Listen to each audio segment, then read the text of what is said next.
Hello అండి, అందరికీ good morning. ఏం చేస్తున్నారు? వంట అయిపోయిందా? ఈరోజు నేను లంచ్ బాక్స్లోకి ఏం చేస్తున్నా చూస్తారా? ఎమ్మి ఎమ్మి టమాటా పచ్చడి. మిరపకాయలు అయితే ఇక్కడ గోల్చి పక్కగా పెట్టుకున్నా.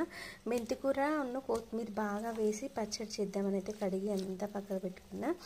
ఇందులో ఆనియన్స్ వేస్తే బాగుంటుంది. ఒక ఆనియన్ అయితే ఇంకా చేస్తా. టమాటాలు అయితే ఉడుకుతున్నాయి. ఇవి అయిపోయాక కొత్తిమీర మెంతికూర వేస్తాం. ఇక టమాటాలు అన్నీ ఉడికి కొంచెం మెత్తగా అయిన తర్వాత అందులో కొత్తిమీర మెంతికూర చాలా ఉంది. ఈరోజు మాది కొత్తిమీర మెంతికూర టమాటా పచ్చడి. చాలా ఎమ్మి చాలా రోజుల తర్వాత. అసలు నాలుగు టేస్ట్ లేదు, తినబుద్ధి అయితే లేదు. నేను ఇలాగా నాన్ వెజ్ తిన్నాను కదా. నాన్ వెజ్ తినేటోళ్ళు అంటే ఎట్లా అంటారు. నాన్ వెజ్ తినేటోళ్ళు చికెన్ లేక పాపం మళ్ళాడిపోతున్నారు డైలీ కదా.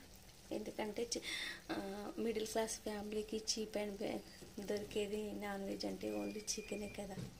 ఎస్ఆర్ నోటేది మీరు చెప్పండి. పాపం టీ అయిపోయింది, రైస్ అయిపోయింది. ఇంకా మా వాడు రెడీ అవుతాడు లోపల.